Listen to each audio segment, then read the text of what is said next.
Hey fam, so sorry for the delay on this episode, but we can't thank you enough for waiting it out and being here with us. This week, we are going to take a deep dive into the history of Dutch hexes from a historical standpoint. And then next week, we're going to dive into some of the spooky folk magic, the long lost friend, and a couple murders that really contributed to the secrecy of these Dutch hexes. So this week, I hope you enjoy my perspective of what it was like growing up with these being normalized and a grandma who refused to admit that she was practicing folk magic. Welcome to Who Are You? Curious Stories of Family Lore.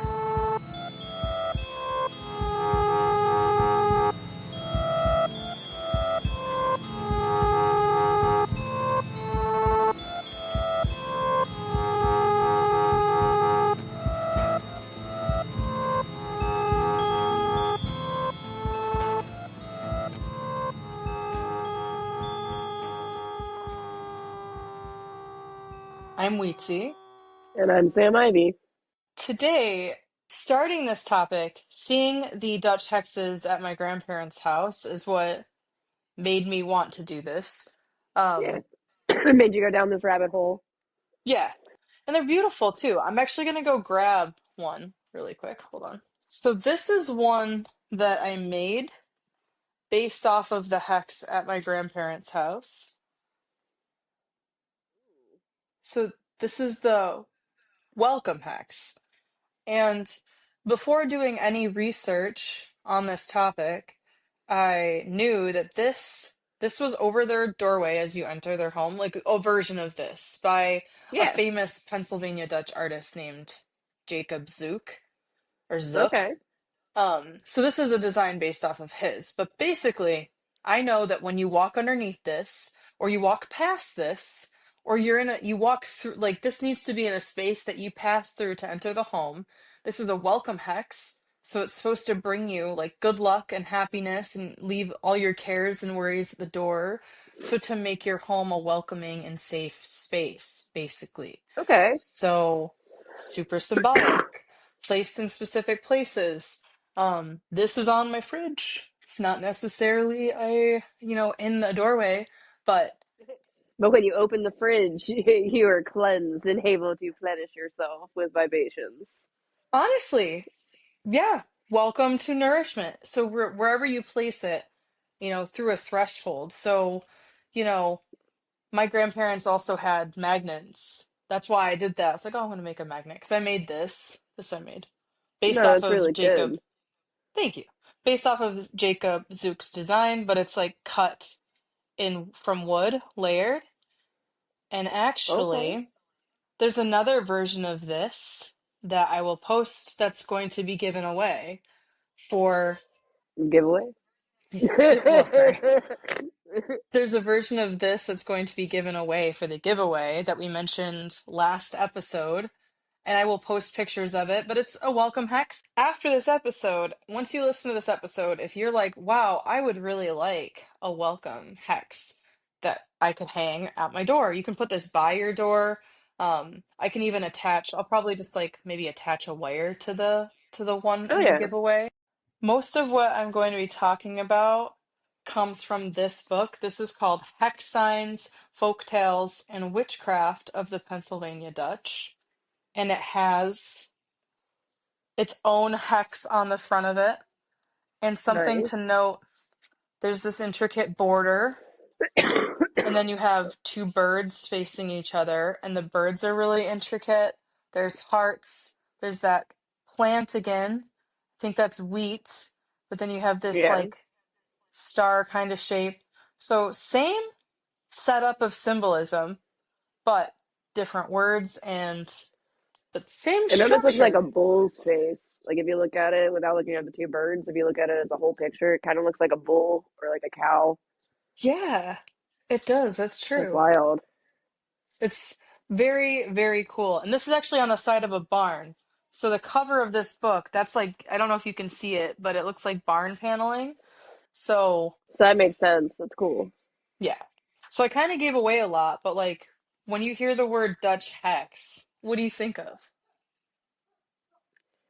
I mean, you definitely think of witchcraft because I think you think of like cursing and giving hexes and stuff necessarily like targeted with a negative aspect. I don't think people really get to hear about the positive aspect of it.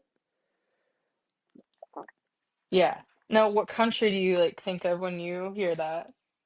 I mean, when I think of that stuff, I always think of Salem, like not necessarily a country, but Salem. Like Dutch to me doesn't seem like the type of witchcrafty and that dark magic end. Like they seem more of like the happy go lucky, like positive side of things. So I guess like Okay. when you put the Dutch hex, like it kind of Like, but what spins it country do that you think way. it is? Like, what country do you think the term Dutch hex comes from? Sweden? I don't know. Okay, interesting. Well, I ask that because these are actually German. Really? So, yeah, so Germany, aka Deutschland. So, I'm going to get into a bunch of the history, but the term Dutch comes from Deutsch. The German people were trying to tell people they were German, but the American people were like, okay, Dutch. And so there's been this like misconception that they're from the Netherlands. Okay. Um, So I want to talk about something pretty awesome. We're going to kind of dive. This is Who Are You? Curious Stories of Family Lore. So obviously, this starts with first us looking at our family and then branching out and finding cool stories. So we're going to start there.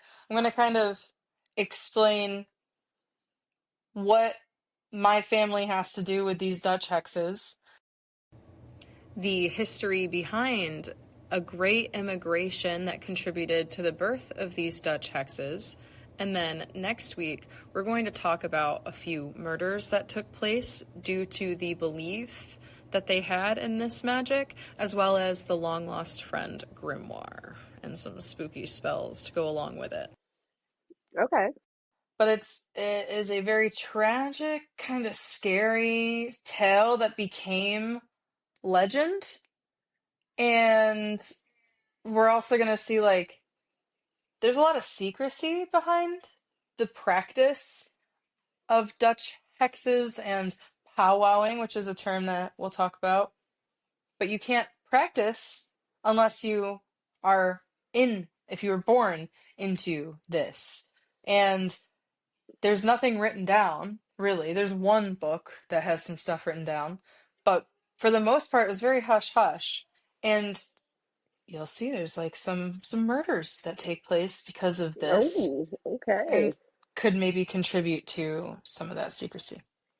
So, um, my grandma is the one that I started with. So she always talked about her family. We're Dutch. We're Dutch. My grandpa Jesse Wood was Dutch, and I believe she's like they spoke Dutch. They spoke Dutch. Mm. Okay, they did. They spoke. So this is what I believed. So growing up, I thought these were Dutch, like from the Netherlands. So I'm thinking, oh, Mm-hmm. we're Dutch. I started with like when researching my ancestry for this, I started with the maternal line because I'm the only maternal granddaughter. And so I followed every woman. So my mom to her mom to her mom to her mom to her mom to her mom.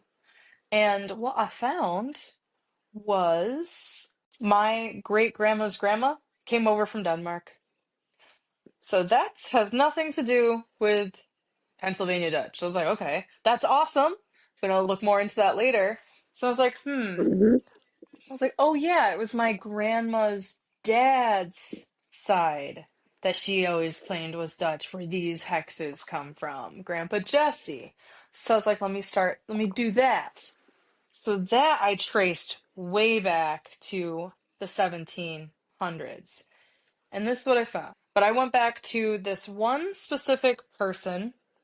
Her name was Anna Dorothea. And now, last name, I don't know what her maiden last name was.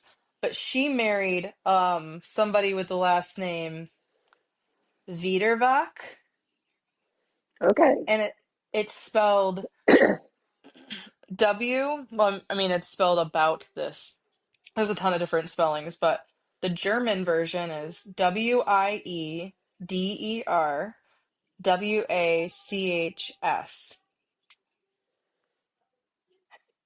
So that, when they came over to the United States, which we'll talk about when, that was changed to weatherwax. I don't know why. This is like, they were like, Okay, Wiederwax, and like, weatherwax, you got it. gotcha. So it's like, that's what their name became. But before that, have you ever heard of the Great Palatine or Palatine? I think it's Palatine immigration of 1710. Me either, until now. It's crazy. This is kind of a history podcast, a spooky history podcast at this point, because we're about to learn about this situation from the 1600s that went over spilling into the 1700s. So, in Germany, there's the Palatine region of Germany, which is, imagine Germany, it's like in the dead center, stretches across. So you have like Luxembourg on one side, and then I don't know anything about the other side. But there's stuff over Yeah. there as well. Here's a map if we make a video. So it's like a strip, like a belt. It goes along the Rhine River. So Okay. this whole region in the 1600s, um, there was essentially the 30-Year War, where this region was being plastered by the French. I think maybe the Spanish. Don't quote me on that. Don't come for me. I don't know. I'm not a history major. But they were being absolutely slaughtered. And finally, after 30 years, something happened where they were like, all right, leave now. Like, you can leave. So, like, somehow it was resolved. Um, but after the French left, they left the region completely wiped of all crops. People were starving. There was famine. There was a freeze, so a heavy winter. Basically, it made people. It was. They were dying, and they begged the Queen of England for help, and she was like, okay, this is what we can do. We are going to, if you guys agree, we will send you to the to the Americas, to the colonies, because at this time it was the 13 colonies. You had like New York and Pennsylvania, not quite yet. William Penn checked it out in like the 1680s. This was in the 1710s. So Okay. Pennsylvania was already like recently established, I think, or was about to be after the Pennsylvania Dutch were established. Not super sure of the timeline. But the United States wasn't a thing yet. 1776 was, yeah, because it's 250 years now. So 1776 was when the United States was officially declared the United States. So you have the Queen of England being like, okay, we're taking over. We're colonizing this place. So if you guys, you Germans, want to go help the naval stores by making tar and pit, we'll put you into work camps, and then you can become a citizen, or you can stay there. We'll give you land. After you serve so much Okay. time, we'll give you land. So people who were like starving were like, yes. But the problem with this was you had to have money. They weren't just doing it for free. They were like, well, it costs you. The people who are starving and need to flee are poor as fuck. They don't have money. Hmm. So what ended up happening is they were like, oh, okay, you don't have to pay now. You can come over, and then you can just work as an indentured servant after you make your pit and tar, and then until you pay back, you'll work for no salary. Yeah. And once you pay back your dues, then you'll get land. So they're like, yeah, we'll do that. Once you decided to do this, you had to trek from the Palatine region all the way to London in the 17. This is like 1710 was the Great Migration. So like, but they started waiting in 1709, and even if you got to a Mm. place to wait for a ship, it was months. So my family got there. They got there in December. London in December of 1709, but the ship did not leave. So they're waiting there until March of 1710. At that point, my great grand my grandma Anna Dorothea had died. She died January of 1710, so before they even left.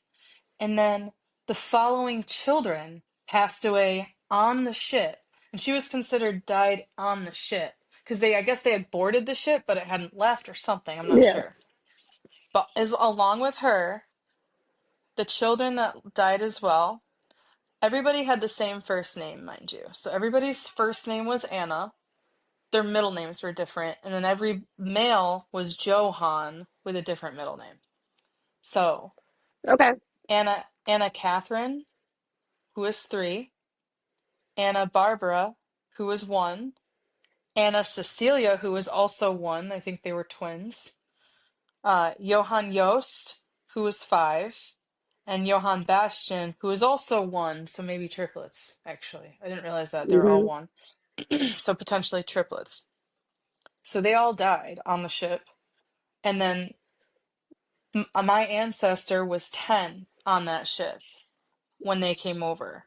And the Great Palatine Immigration were all these immigrants. So his name was Johann Andreas Wiederwax. He kept his last name. So if you have the last name Weatherwax or Wiederwax, it's from him because he had 19 children with 2 different women. Jesus freaking man. Yeah, so he Are you got sure his here. name wasn't freaking Humphreys? I mean, God, Sam. Joseph. Like, this, Sorry, it was he the didn't 19 start a kids religion. part. Well, he didn't start a religion, but he's the one where he's the guy that connects us to the Dutch hex magic. So, there's a lot to be said about having a lot of kids to carry on magic. So, um, he he died in Albany, New York, and he lived to be like 85.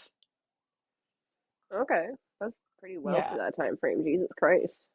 Yeah, holy fuck. And he like moved around a bunch and he had like over 300 acres of land and owned a farm and like had a good life. So like he All had to right. witness his mom and like 5 of his siblings die. 1, 2, 3, 4, 5 of his siblings die, but he came from like a family of like I think they had like 10 or more kids too. I'm still looking. I'm still figuring it Okay. out.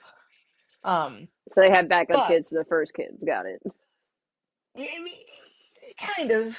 There were more kids born here, and she died. You know, my grandma died, but his dad must have had more. Maybe, I don't know, but this guy, Andreas, 19 kids. Um, but what happened with the Great Palatine Migration?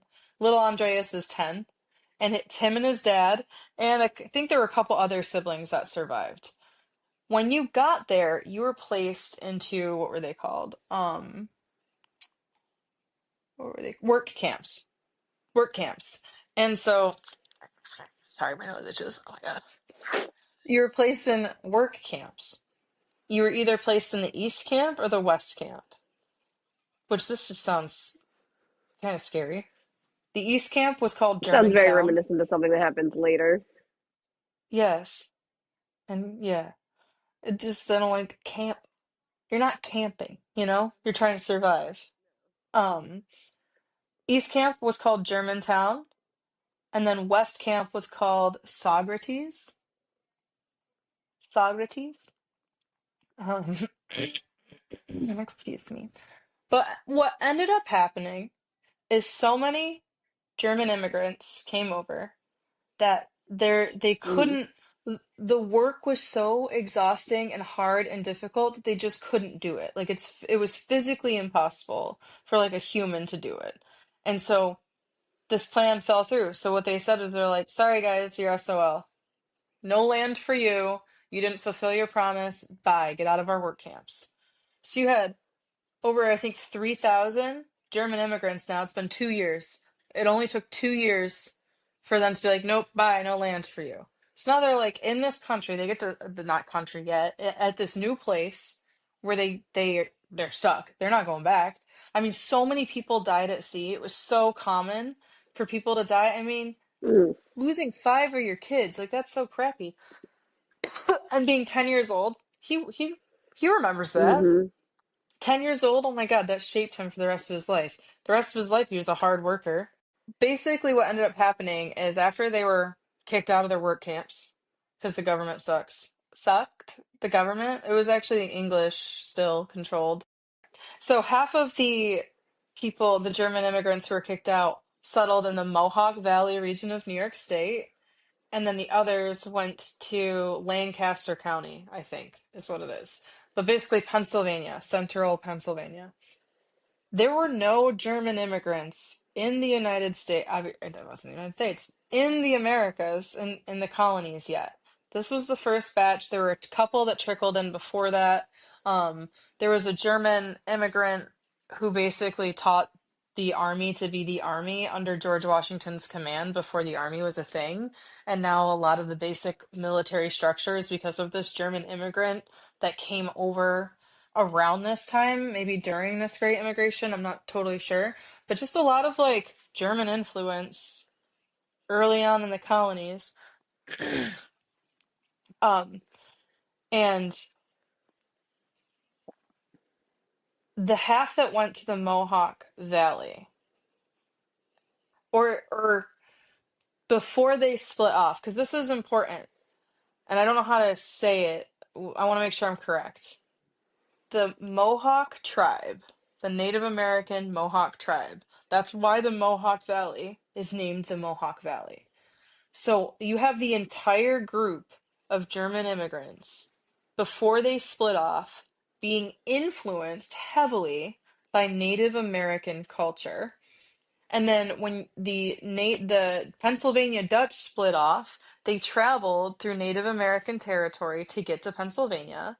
And at this time, there was a lot of collaboration between Native Americans and the colonizers, despite the situation.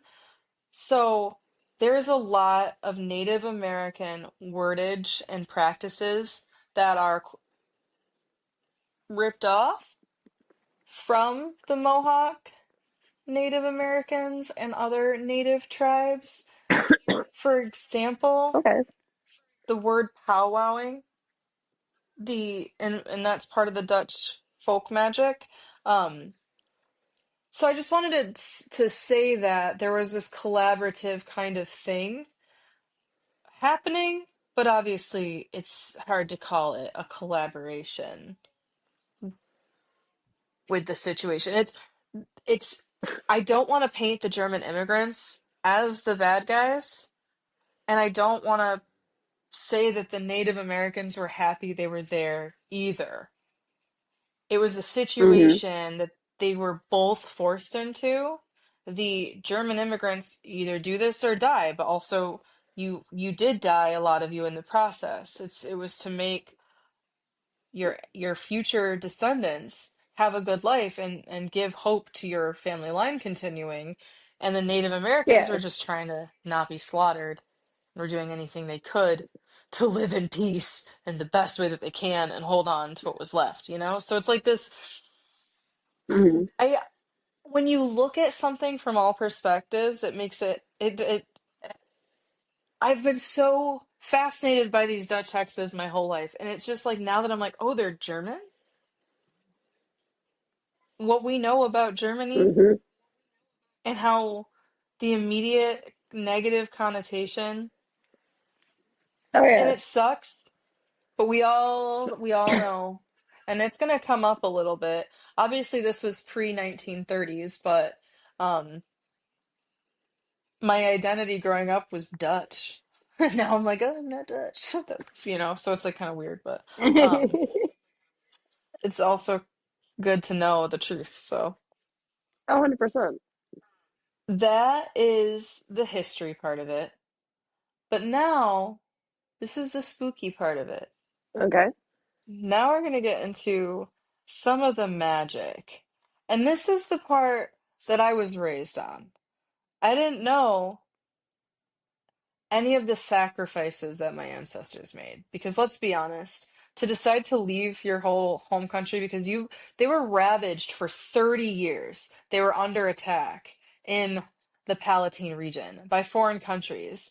If you survived that and then you're like, okay, they're finally retreating, and now we can just try to rebuild, and then this great freeze comes and just kills what is left of your crops that haven't been completely Mm-hmm. destroyed. Like, what? And then you get this opportunity to maybe have a better life, and you go with your five, or you go with your six kids, and five of them die, and then you die? Like, what? Yeah, That's if he had died, if that 10-year-old child had died on that boat, I would not be here. that's crazy to think. All the people that do not exist because those children died.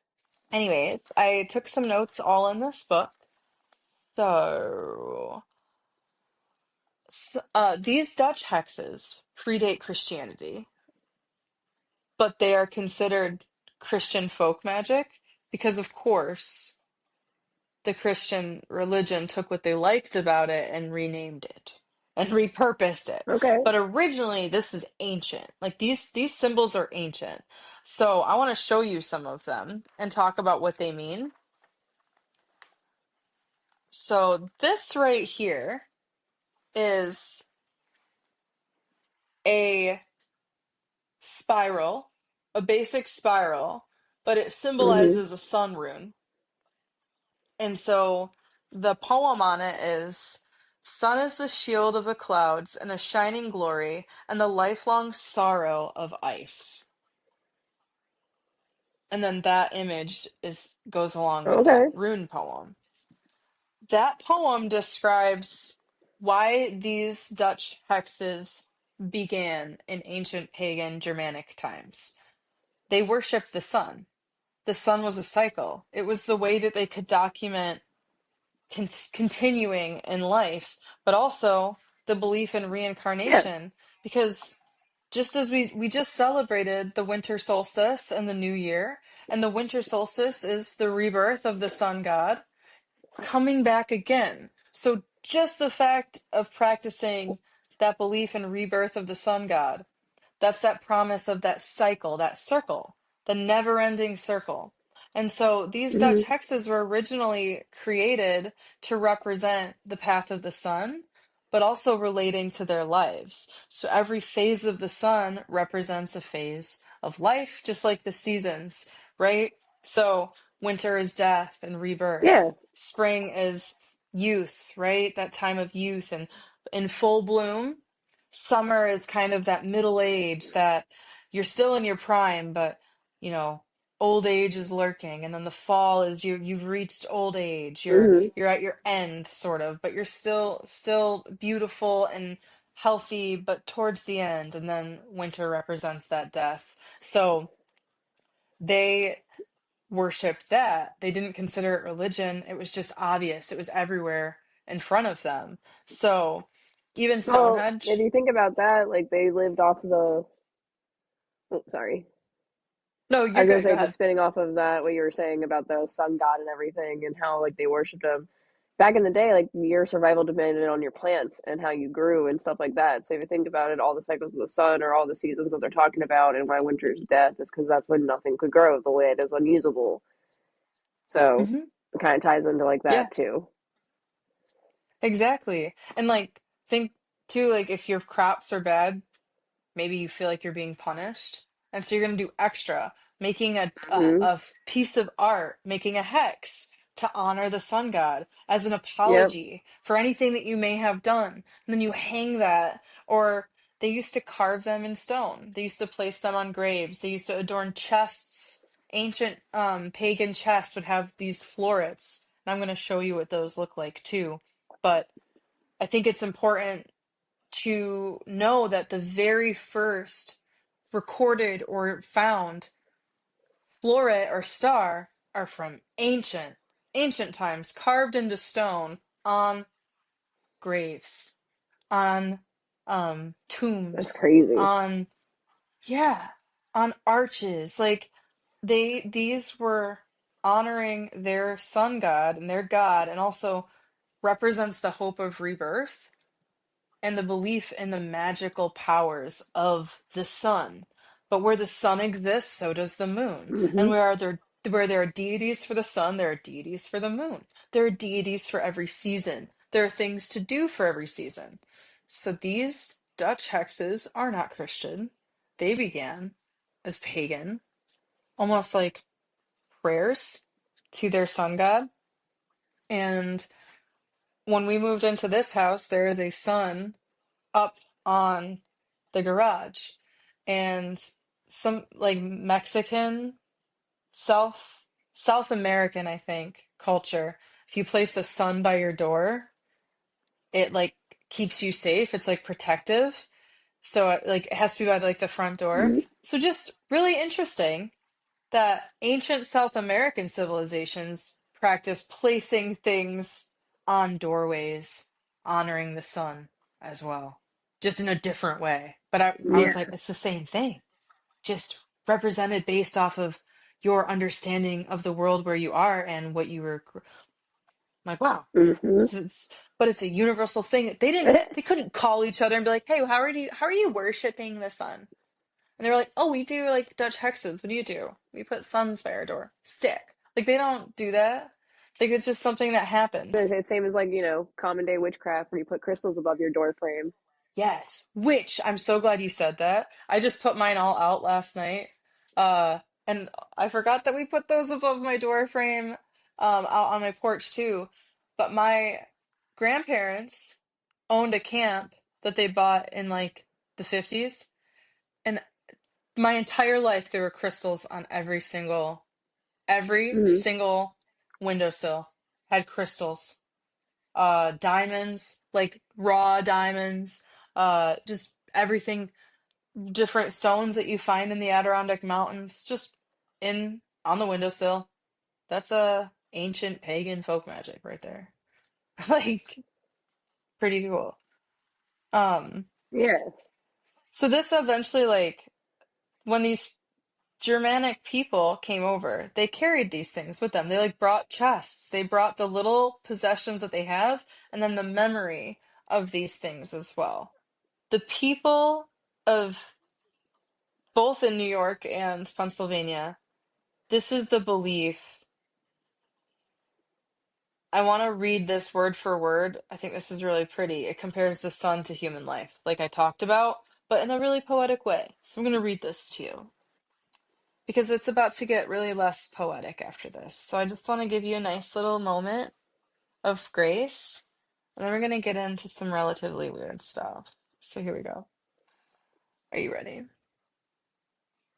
Let's go. The sun comes up in the morning. She makes her daily round trip and goes down in the evening.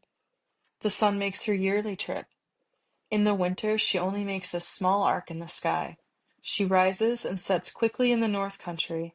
Then come again the holy nights in December, and the sun begins to climb higher again in the sky. She begins her ring. As a new year begins, new hope in our hearts, she shines down on the whole of nature. It is spring again, the sun turns higher and higher, everything comes alive. It is summer, the harvest, the fruit and vegetation ripen, the harvest is done. It returns to autumn, it is winter again. Round is the sun, round in the year's journey. And so it is with our human life.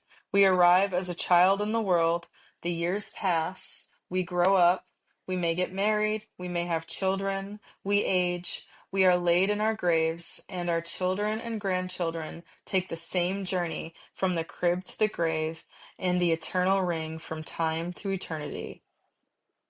Oh, wow. I don't know why, but I read that and I was like, oh, huh, ooh. Damn. The phrase from crib to the grave. It's like how quick life is, Hmm. Goes by in a blink. So, in a way, these these hexes were ways to immortalize a sense of being here and to proclaim a belief in something, in reincarnation, truthfully. In pagan times, Yeah. obviously, Christian beliefs, they use the Bible. So a lot of the German immigrants were Protestant. They refused. Another thing I didn't mention is the people who came over refused to be Catholic. So the Queen of England wouldn't let them stay in England. She was like, you have to be Catholic or you can go. And so anybody who was coming here, they were like, I'm not going to be Catholic because you want me to be Catholic. I'm going to believe what I want to believe. That's huge because that shaped the culture of this magic that transpires. Okay. Because these were free thinkers. These are people who were going against the grain. They were poor. Yeah, so they knew like what it was to suffer. They knew what it was to not sacrifice who you were, to give in to a government who is bullying Mhm. you. They were like, no. They were trying to better their lives and believe what they wanted to believe without being prosecuted for it. So that's huge. Yeah. But the stars that started as like 6 points Mhm. then progressed, and a lot of the Dutch folk art shows the phases of the moon, the passing of Yeah. time. It represents that eternal cycle of life and death, the belief in reincarnation. So to represent the moon phases is to believe in reincarnation. Okay.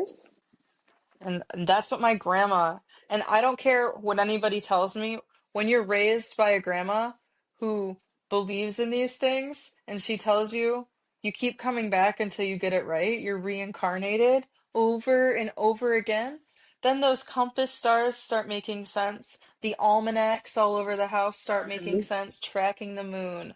My grandpa was a farmer. They were one with the earth. Like, I remember my grandma and grandpa sitting together looking at the almanac to figure out when are they gonna go out there, and they had their apple trees, like an apple orchard.